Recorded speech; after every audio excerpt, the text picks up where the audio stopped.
How's it going? RarJ with you here, and welcome to another King of Fighters 98 Ultimate Match Online video. It's been a little while since I've done a character introduction video, and today I'm going to hop back into that.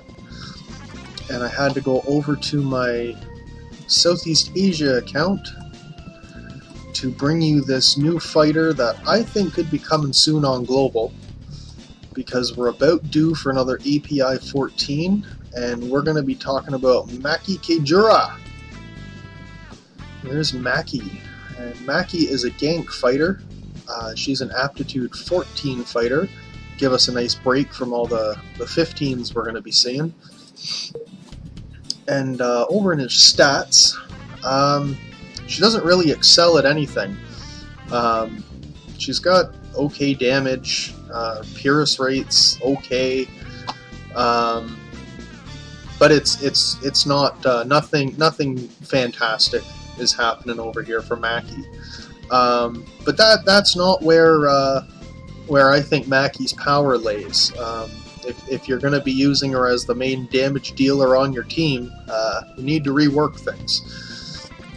Over here, her feature, Strong Control. There it is. There's the feature we're looking for. Strong Control. We'll get into that in a second. But let's check out her fates first. These aren't easy. For Destiny, we're going to need Maki herself, Chizuru, and Gonetz. Chizuru is pretty easy to pick up. Gonetz, older API 14 boss. Maybe you have him, maybe you don't. Down here we got classic boss, Maki Kagura, Orochi, Zero, and Omega Rugal. So yeah, you got two API 14s and a 15 to finish that one. Might not be that easy. And then we got Family Guardian with Maki, Crazy Ori, and Kyo Ness. Again, it's like all bosses except for Chizuru up here. So welcome to boss fates. Those are going to be fun. And she's going to be using the Beauty Badge and Manatome. So if you're running around a female team, need more beauty badges. And right here we'll get into her skills right away. Her small skill, God's Reason, hits a single target, 35% chance to increase 2 random allies by 200 rage. And she increases damage against targets with seal by 60%. And that seal, you'll see in a second, it comes from her ultimate ability. So pretty good damage if she hits somebody with the seal, but that increased rage to allies is a pretty cool effect. She's good for support. Her ultimate, True Zero technology, hits all enemies, and 30% chance to randomly seal 2 targets. They will not get any rage while they have the seal on them, but the seal can be dispelled. Ignis and Instinct Yori will target the seal if they're around and it's there. Same with Gonetz. Anybody that can remove debuffs will be able to remove this. It isn't a higher tiered crowd control. But this seal will last 2 rounds. It's kind of irritating if you can't get rid of it. The fewer the enemies, the higher the damage. If the seal is dispelled, the seal will explode, dealing 12% of the current health of the fighter. So if this, later in the match, people don't have as much health, it deals current health damage.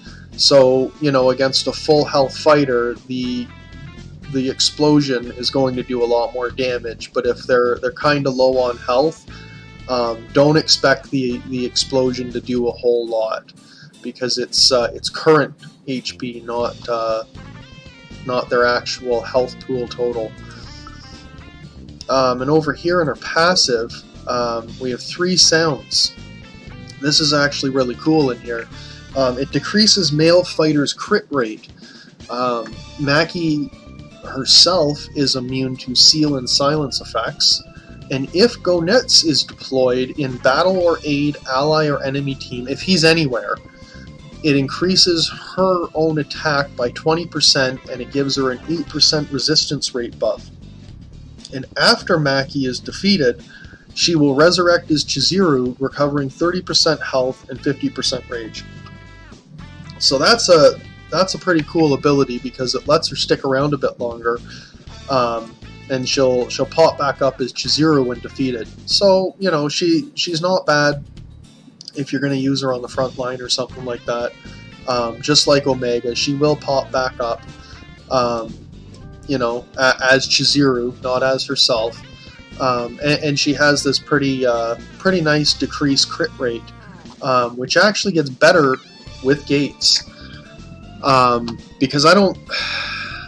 Going through Maki right now, she doesn't sound that great, but just stay with me here and check out her gates with me, because she gets a little bit better, and I'll explain why I think she's a bit better than what a lot of people might think about her.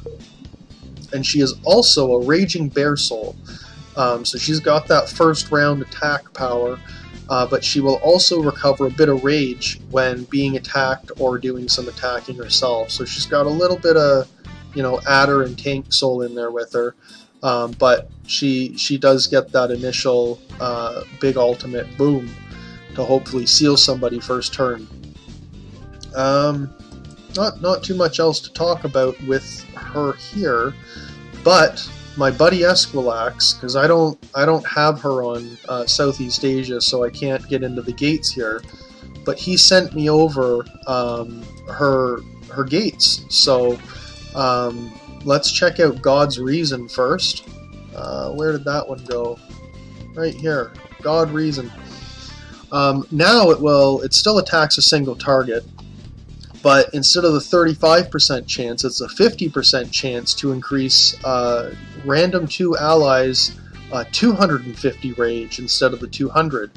And damage is increased by 85% against sealed targets instead of the 60%. So this gets an entire buff to everything that's going on with it. The buff from 35 to 50 is huge, and the 200 to 250 is pretty nice for her. So she'll be popping some rage for your other fighters pretty often with this thing. And then what was the next one here? Let's get into her ultimate with True Zero technology, and it becomes S-Max True Zero technology. It now attacks a column, dealing extra damage to all enemies, which will not cause rage increase.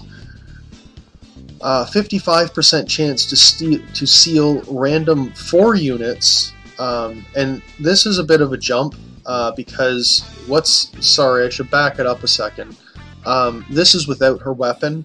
When she gets her weapon, not much else happens here except the sealing goes from 2 to 3 targets with her weapon. And then in her S-Max, it goes from 3 to 4, right? And during the seal, rage is not recovered, and crit decreases by 35% for 2 rounds clearable. When dealing her ultimate, reduce sealed targets 50 rage. The fewer the enemy fighters, higher the damage. If the seal is cleared, the seal will explode and deal AoE damage of 20% of the current HP of the fighter. If there are other sealed fighters near the target whose seal is cleared, the explosion will cause further explosions of their seals, dealing an extra 20% damage of current HP. That's a little bit of a mouthful. So I just want to pop over here for a second just to, explain that out. So, I mean, here's a formation, and let's pretend Ash, Nameless, and Iori down here. These back guys, they all got a seal on them, right? So if any one of these guys had a seal broken off them, like, say, Ash here, he gets his seal dispelled, it's going to cause a chain reaction to anybody that's adjacent to him. So Iori, or Nameless, or Zero, right? Any one of those 3 guys, if they've got the seal on them as well, it's going to explode and cause AoE damage to the adjacent targets. It doesn't go diagonally, but it will go, top, bottom, and left and right. and it'll start causing just stupid things happening with the chain reaction with the explosion. So I mean that in itself is a pretty cool ultimate to have, especially at S-Max, because if you do end up nailing 3 to 4 units, I mean, no matter who it gets dispelled off of, it's going to be exploding for, 20% plus 20%. I don't know if it accumulates or stacks. I don't know exactly how it works, but 20% of current health is a pretty big number, and then a further explosion dealing another 20% current health. It can get kind of nasty. So I mean, it's a pretty good S-Max overall. I just wanted to go back to Maki's page here, because it's easier to do a comparison. No, not you. Not you. It's you. Because it's just a little bit easier to do the comparison when you have them side by side like that. So, the chance goes absolutely through the roof from 30 to 55, and yeah, it's that crit decreases by 35%. I'll talk about why the crit's so important in a minute. And this 3 sounds. This is where in her gates it really gets a little ridiculous, and this is where I find the most value out of her, because this was just male fighter crit, and when we go over here to her gates, it reduces all enemies' crit rate, not just males, all enemies' crit rate. And I think this is at about level 85 for this 31.8%. So this will definitely go higher. I'd guess that it hit probably 35 or 40% by level 104. But anyways, it reduces all enemies' crit. She's still immune to Seal and Silence. If Gonetsu is deployed, it now increases her by 25% damage and 15% resistance rate instead of 20 and 8. And when Maki is defeated, she resurrects and turns into Chizuru, recovering 55% health and 100% rage. But if you're running a bear team and you have more than 2 or more bear souls, or more than 2, probably need 3 when they word it like that. If you have more than 2 bear souls, Maki resurrects as herself, recovering 55% health and 80% rage. And just to clear up any confusion, this does not mean she gets a double resurrection. It doesn't work like that. You'll either get her to resurrect as Chizuru, or she can resurrect as herself, as Maki. You don't get both. No, that'd be a little too good. But the thing I find interesting about Maki, aside from the resurrecting, as herself if you have bear fighters, is the reduce all enemy fighters crit rate. And if you think about it for a second, we're going to be entering the Instinct Yori era. And when that happens, he will eventually replace all of our captains when his late gate comes, if you decide to go with Instinct Yori. But if you don't, you might get a little left behind. And when that happens, when his late gate becomes available and people start using it, our old captains become a little obsolete. You can still use them, but their captain ability is no longer active. And every single one of those captains, what they're bringing right now is anti-crit. Every one of them is bringing 40% anti-crit when you're running a Genesis formation. And once you get out of this Ignis plus Captain era, and we move into the Instinct Yori era, where captains are no longer providing anti-crit, because that's not what Instinct Yori's late gate does. You all of a sudden have a problem where you're going to start getting crit a lot. And so Maki being an API 14 coming out around now, you guys might want to give her a little bit of consideration, only on the aspect that she can fill a gap in your team. If you don't want to get all 15s and you're looking for somebody that you want as a support fighter, she could actually fill that role, mainly because she's bringing a ridiculous anti-crit rate with her, but she'll also sit there on the front line. If she dies, well, she's coming back, you know, even if you're not running a bear team, she will come back as Chizuru with 100% rage, and you might get an extra silence or two off. You know, if you are already running full bosses and everything, maybe not the answer.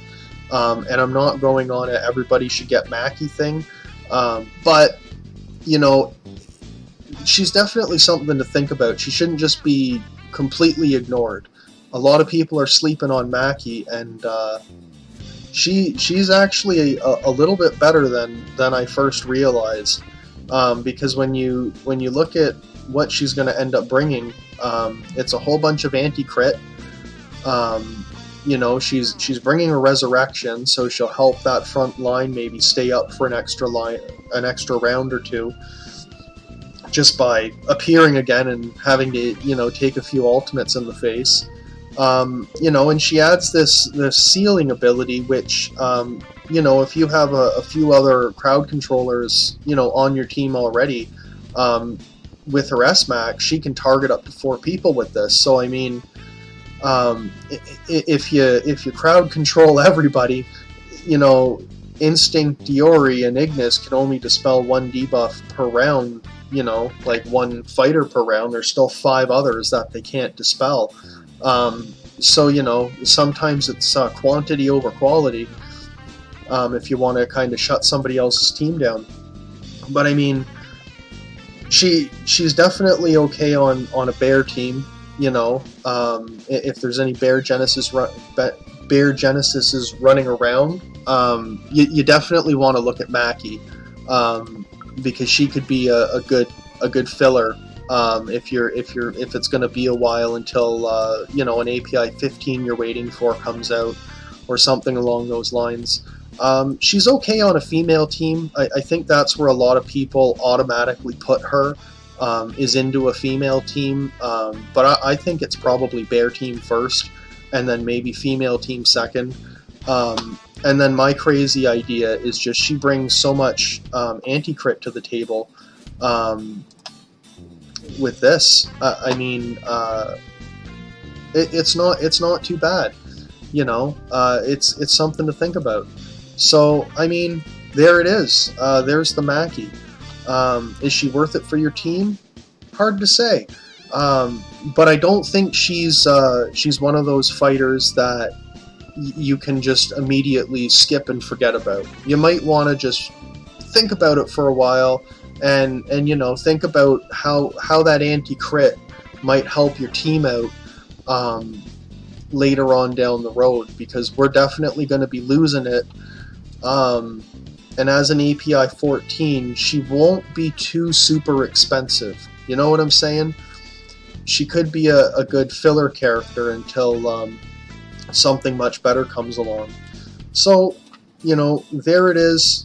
I hope you guys found it a little informative. Hope I'm not too biased on the Maki. I'm not going for her myself, but I just really thought that anti-crit thing was interesting, combined with the fact that we're all going to be losing anti-crit, you know. So just an idea to float around, food for thought, if you will. And I'll see you guys next time. Peace.